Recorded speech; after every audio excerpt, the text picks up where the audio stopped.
Welcome to Whom It May Concern, the podcast. All right, good evening and welcome to today's episode of To Whom It May Concern. Once again, we are spotlighting small businesses. I'm your host, Phillip Brandon, and I'm thrilled to introduce our wonderful guest, Miss Anissa Graham Davis. She's the visionary behind Anissa Spot, a Black-owned, female-led acai and smoothie cafe located right here in North Carolina, off of Highway 55 to be exact. Anissa Spot isn't just another cafe. It's a manifestation of a lifelong dream. As detailed in a feature by Bites of Bull City, Anissa Graham Davis has envisioned owning a smoothie bar for years, so much so that she designed the space and wrote the business plan overnight while juggling the realities of launching a family-run venture right next to her husband's dental practice. So today, we're going to explore how passion meets perseverance, the challenges, overcoming them, including last-minute hurdles like plastic shortage before the grand opening, and the ways in which Anissa Spot has become a community hub that even pays homage to local universities with her own uniquely themed menu items like the Eagle's Eye ICI Bowl. Happens to be one of my personal favorites, by the way. So we're gonna pick Anissa's brain. Stay tuned, tune in, turn up. Let's get into it. Ladies and gentlemen, it is my esteemed pleasure to welcome Miss Anissa Graham Davis to the show. Thank you so much for joining us. Anissa, please tell us a little bit more about yourself. Well, thank you for having me. You know, you're one of our favorite customers. I always look forward to you coming in every day and we chat about life things and what's happening in each other's lives. But We do. yeah, so I'm Anissa of Anissa Spot, and I found myself in running a smoothie bar for the last 3.5 years on full speed. And so it was a dream of mine, and I've been enjoying the journey so far. I love it. What has inspired you to finally bring your dream of a smoothie bar to life? What role did your personal journey play in this? Right. So I'm just a dreamer, and I believe in doing things that you love to do, because you're going to work hard. Mm-hmm. You're going to work hard for somebody else, or you can work hard for yourself. And so my belief is, if I'm going to work hard no matter where I am, I might as well work hard for myself. I'm not going to work any harder than anybody else. But when you want something, you have to know that you got to put in the time, you got to put in the energy and the effort and work until you get it done. I love that. That reminds me of the old adage, how you do anything is how you do everything, right? So, true. If I'm the master of my destiny, so to speak, I'm going to put in that time. I'm going to put in that effort, right, to make sure that if it's got my name attached to it, it's going to be quality. That's right. Exactly. That's fantastic. Well, we learned that while opening in this spot, you transformed challenges into opportunities, like dealing with unexpected construction delays and a sudden shortage of essential supplies. Could you kind of walk us through those early hurdles and how you were able to manage them accordingly? Absolutely. I mean, we talk about divine order quite often. We do. And so this building, when my husband and I were building the building, we had some challenges with the construction. The space that we are sitting in right now was supposed to be designed for office space for solo practitioners. The walls were up. And then the construction took so long, we weren't able to fulfill that dream of having the office spaces for someone who is a solo practitioner like myself. And we had another interest in the building, and they were, it was a tech company. And so if you open our private closet door there, you'll see where there's a board on the wall with all these wires. It was being designed for them. Wow. And so again, construction delays, and they were at this point going month to month on their lease, and they said, I'm sorry, we can't wait any longer. We have to move into a more permanent space. So we lost the opportunity for that tenant. And as my husband was moving next door in his dental practice, because he was relocating from a different office, he overheard me talking to his staff. And I said, oh my God, wouldn't this be a cool place for a smoothie bar? Because there's nothing to eat out here. Nothing. And so I didn't know he overheard me. So we're moving furniture in, and then he comes up to me and he goes, I think it's time. I have no idea what this man's talking about. We're working, we're trying to get the furniture moved in. And I said, what do you mean? Because I didn't know he heard me. He said, you've been talking about this smoothie bar for 10 years. He said, no, make that 12 years. He said, I think it's time.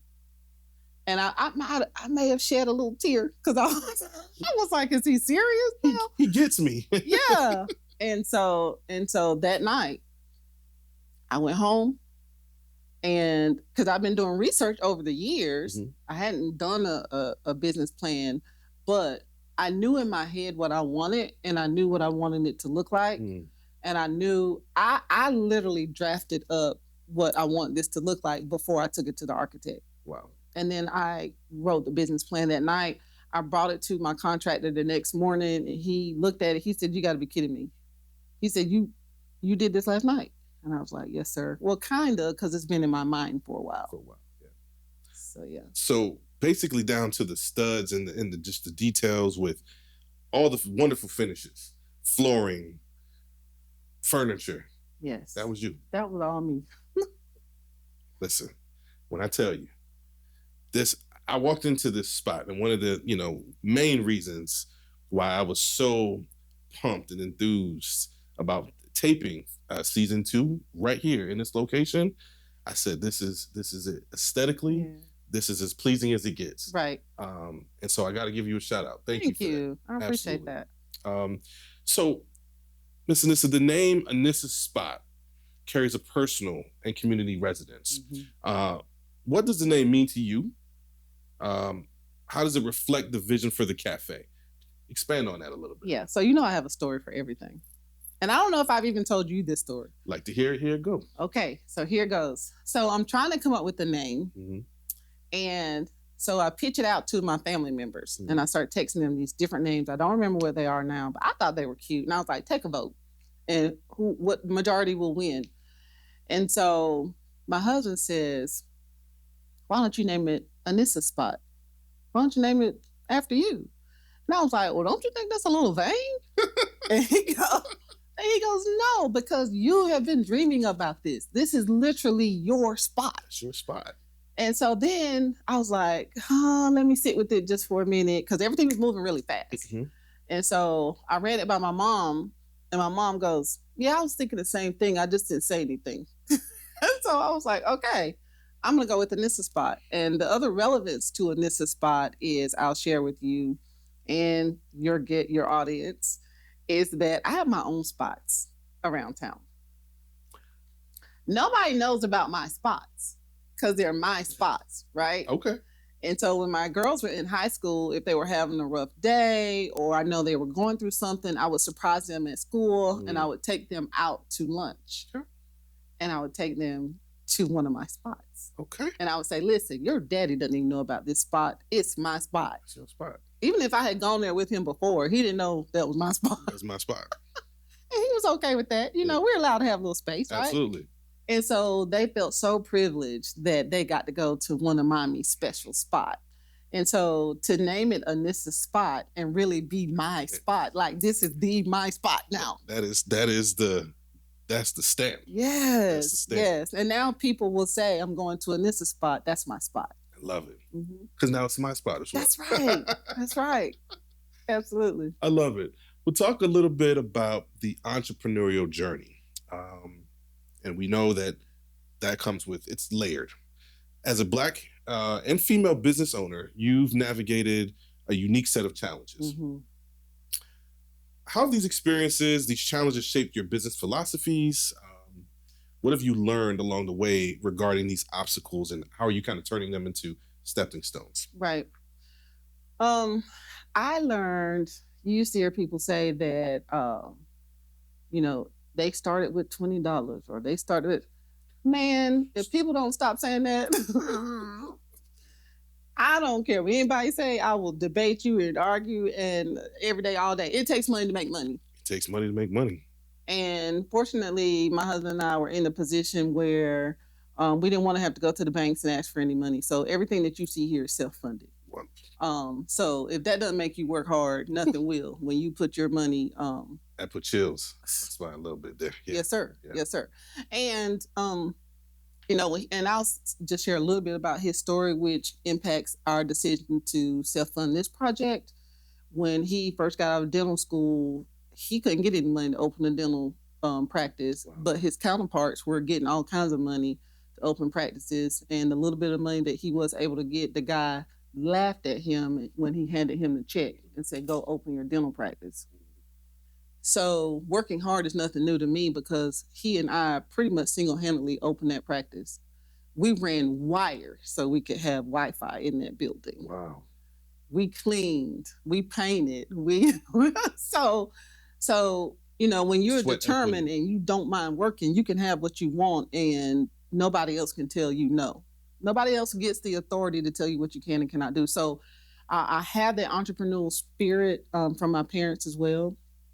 I grew up in a household where my dad went to school, he worked, and we had a family-run business as well. We had a bus company that my parents ran.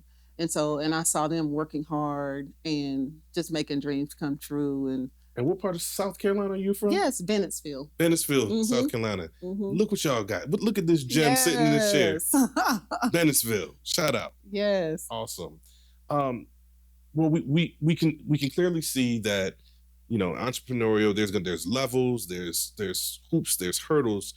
Could you share a moment when perhaps you thought about maybe giving up? Of course. But found the strength to really push forward, to just kind of gird yourself up and say, no, I'm determined to get this done. Right. In the very beginning, when it seemed like it wasn't going to happen, I'm like, is this what I'm supposed to be doing? Yeah.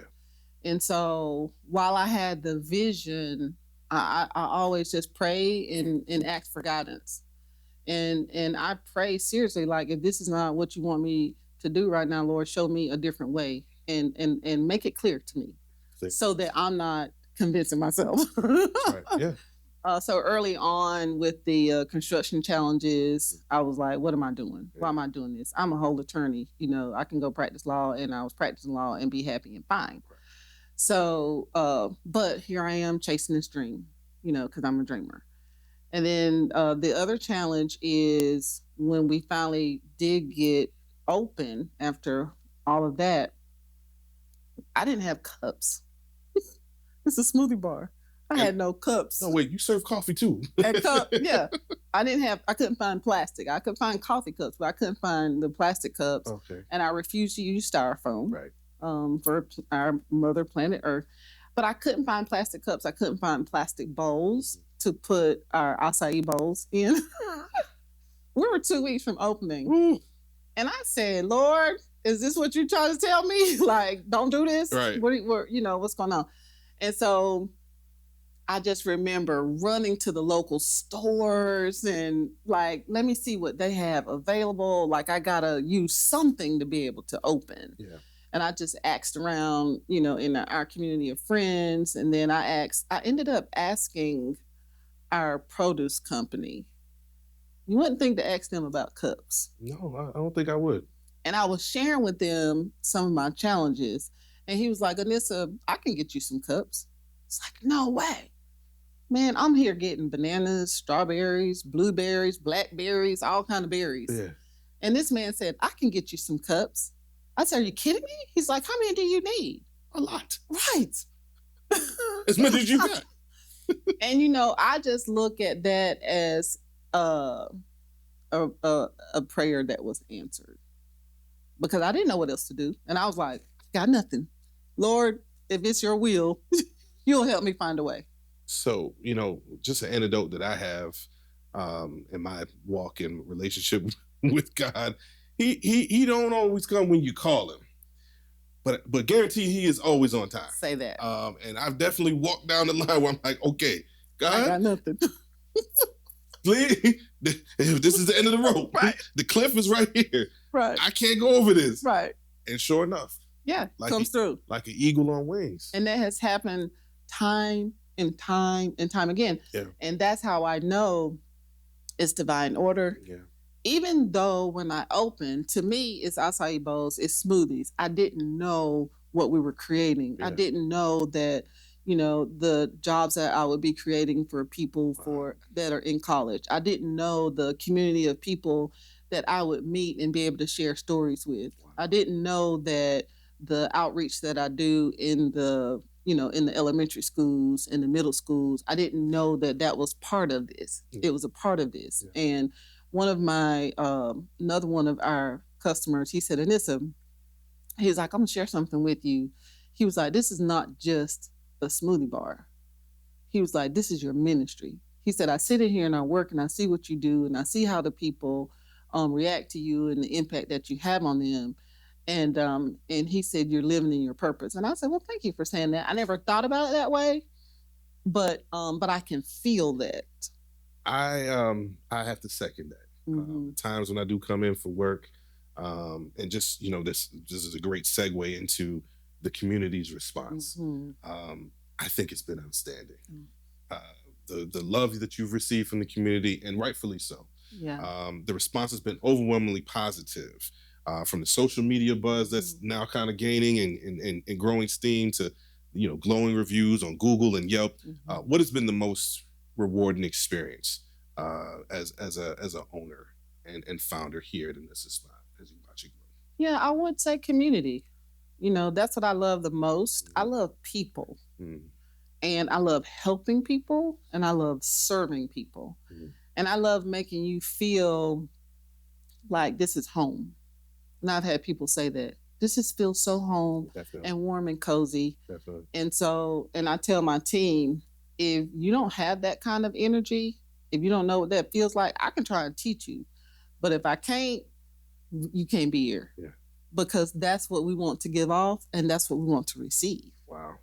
And so definitely, making you feel at home, making you feel warm, making you feel loved, making you feel belonged. We welcome all people. And I see all people in here. And I mean that from the bottom of my heart because we are all people and we are all that we have. Mm-hmm. Mm-hmm. It is actually delightful when I do see a very diverse crowd in here from time to time, whether you got your joggers, the folks that like to jog, they come and grab their coffee. Yep. You know me, I always need my salted caramel. You know what I order. So but it is great to see that level of community. Yes. It feels good. And so your spot has quickly become more than just a place to grab a healthy treat. As we're talking, it is now a community hub. Yeah. How do you infuse local culture and a sense of belonging into your business? Right. So I try to talk to everybody, welcome them, and then lately I've been getting a lot of requests like, can you come to this school, or can we come do this at the spot, or are you available to do this? And so it's just a pleasure to be able to do that. Last year I ventured out of my comfort zone because we like comfort. We like to stay in that zone. Yes, but to grow, we got to get out of that. That's right. And my mom signed me up for a cultural festival. Okay. And I'm like, what? You did what? Excuse me? How are we going to do that? Because I'm used to these walls in my kitchen and, and things like that. Right. And so I was like, okay, well, we got signed up for this big cultural festival. And I was like, Mom, we need to do some smaller ones. So we are prepared to know what we're doing. We go to the big one. So we signed up for some other smaller ones. So we're getting out in the community and doing those type of festivals and events, which was very rewarding. For one, because I stepped out of my comfort zone, I realized that, oh yeah, I can do this too. Love it. Sometimes that's all it takes. Yeah. Sometimes you kind of be led. My sister tells me a lot, it's okay to be uncomfortable. Usually means that you might be doing the right thing. Yeah. The overall engagement, the impact that you've had. Speaking of which, you didn't know I was going to ask you this. Okay. You've been the recipient of a few awards as of recently. Can you tell us about your most recent award? Yeah, so I'm here working, grinding, doing my thing, and I get an email that tells me that I was nominated and selected for a Salute to Champions Award. Ooh. And when I saw the email, I was like, they're inviting us to a reception for somebody. That's what I thought. Yeah. Never thought it was me. Yeah. And so I'm reading the email and I'm like, oh my gosh, that's me. I literally had a Beyonce just won the Country Album of the Year response. I was sitting in my little office and I'm reading the email and I'm like, and then I read through it, the whole thing. Now I read it again and I'm like, that's me. Oh wow. Yeah. Like, and the first thing I thought, I was just so humbly honored. Is the best phrase that I could come to mind. And then the second thought was, like, somebody noticed. You know, I have the support that I need from my family, from my friends and people that I know, but that somebody in the community noticed. It's paying attention. And I'm still in awe. And I appreciate it so much. Well, I don't think you should be in it all. I think what you've been doing has just been fantastic. But for the future, right? How do you see Anissa Spot evolving? What role do you hope that it's going to play in inspiring other aspiring entrepreneurs, whether they're in business or the arts?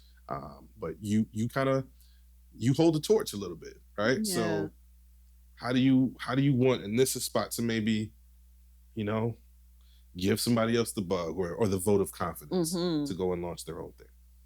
Well, again, I just tell people to dream. And my dream is my dream, and you might not see it. You might not see my dream. So you can't let other people dictate what your vision is, but you can work towards that. And I'm an open book. Like, I had one young lady come in, first time here. I think she found us on Google, and one of my team members came and got me, and he said, Miss Anissa, this lady's here, and she's an entrepreneur. And she read up on you, and she said she just wants to talk to you, just entrepreneur to entrepreneur. And we sat and talked for 45 minutes. Wow. Sat and talked shop for 45 minutes. And she gave me some great tips. I gave her some great tips, and it was just a great exchange of information. And I love that because energy, yes. Yeah. And I love that because, you know, I want to learn something new every day. Yeah. And it doesn't matter if it comes from my team members. Like, they're creating new menu items. You know, so tell me what you're thinking. Like, let's test it out. Well, we have a test kitchen back there going on all the time. And so, you know, and I tell them I don't know everything, but I will share with you anything that I have learned that will help you. Love it. Because we all make mistakes. And if I can help someone from keeping to make the same mistakes, then I'm going to do that. Same thing for entrepreneurs. And through this Anissa Spot, smoothie bar cafe, I've met people and I've become mentoring them. I have mentees. I have one young lady in particular. Hey, Jay. She's now in law school. Nice. When I first met her, she was just thinking about it and she was hesitating. And I said, what's the problem? Let's talk. And so she would come in, she's a jogger, and she would come in and get her smoothie after jogging. Yeah. And I said, listen, you're not going to ever get in if you don't apply. I said, what's the worst thing that could happen? Ooh. What's the worst thing that could happen? They tell you no. They tell you no. And then what? You can try again. Keep it moving. She said, yes, ma'am. Yeah. She's about to finish her first year law school. Gotta love it. And I'm so proud of her. I love it. So proud of her. She came in, she texted me the other day, are you at the spot? I was like, yeah, I'm on my way, I'm in town. And so those are the kind of relationships that we build here and that I foster here. And I want to be able to have that type of relationship with our customers. Yeah. Some people are shy and don't want to talk to us, and that's okay. Yeah. We let them have their space. You have your introverted folks. Yeah. That's cool. And that's okay. We let them have their space. Sure. But if you want to talk, we talking. You got one right here. You got one right here. Oh my goodness, this is too much. It's too much fun. We're gonna definitely have to do a part 2. I think I'm gonna, for the most part, close it out, and I want to be respectful of your time. For our listeners who dream of starting their own ventures, what advice would you give based off of your journey especially as a Black female entrepreneur in today's challenging business landscape? Yeah, so the first thing I would say is don't be afraid to ask questions. There are a lot of people who want to help you and who will help you, especially if they find out that you're doing the work, you're putting the work in, you're doing the research, you know your data, you're motivated, you don't mind working for yourself, then people don't mind helping you. Right. Now, if they come to you and want you to do all the work, then they're like, I got plenty of work to do myself. Right. I can't keep up with my own work. I'm not going to make your dream come true for you. Like, put the work in. I can show you the blueprint. Yeah. And we can coordinate, we can bounce ideas, but you're gonna have to put the work in. You got to. And so, you gotta really concentrate on the things that you need. What is it that you're trying to accomplish? How are you going to get there? How long is it going to take you to get there? And what steps you need to take today in order to get there? And so, put the right people around you. Don't be shy of asking questions. Again, if you ask somebody to help you, what's the worst thing that can happen?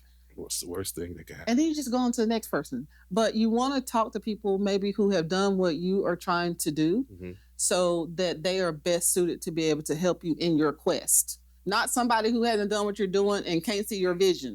That's right. They can't help you. It's thinking like-minded. Like, just because I may aspire to own a bank or maybe I want to open up an automotive shop. Right. Two different entities. Yes. Same vision. I want to be an owner. Right. Run and help the community out, as provide jobs and different things. So I agree with you wholeheartedly. Yes. Wholeheartedly on that. This has been a delightful conversation, long overdue conversation. Yes. We have been trying to get on the calendar for months, and we finally made it happen. Divine order, as you mentioned. Yes. I want to thank you graciously for your time. You have been such a staple for the community, but you've been a blessing to the To Whom It May Concern podcast. We thank you for allowing us the space, the opportunity, the platform, even. You're deserving of all flowers. And so thank you. We thank you. And we wish you much success. Thank you so much. And thank you for your time. I mean, you've been very persistent with all the personal things we've been having going on in our lives and business things and meetings and things of that sort. And so, I mean, I think that's what it takes to be successful. You have to have that level of persistency and that attitude of, I'm not going to give up. And I definitely support your podcast. I'm honored that you even wanted to come here to Anissa spot to do it in the first place. So thank you. It was, like I said, I think when you create an environment that's so warm, so welcoming and inviting, I told my producer, Gabe, who's here with us today, I said, Gabe, I think we found a new home. I think we found a spot. Come meet me at this spot right now and tell me what you think. And he was like, he looked around. Yeah, this could work, Phillip. Let's sit down. Let's talk about it, right? And so I was so happy that we were able to get that done. And it's been a blessing to us. Absolutely. Nothing short of a blessing. So thank you once again. Absolutely. All right. There you have it. Miss Anissa Graham Davis. If you're ever in the Durham, North Carolina area, please, I implore you, you've got to stop in. Get yourself a smoothie, get you some coffee, but whatever it is, come have a seat at Anissa spot. I promise you won't be mad that you did. Cheers to you, my friend. Cheers. For our listeners, if you're inspired by this story, please make sure you visit Anissa spot in Durham and support a business that not only serves delicious acai bowls, but also nurtures the local community. This has been a spotlight on small businesses on the To Whom It May Concern podcast. I am your host, Phillip Brandon, and I hope today's conversation motivates you to pursue your dreams with unwavering determination. Until next time, stay grounded, stay focused, stay motivated. Keep shining.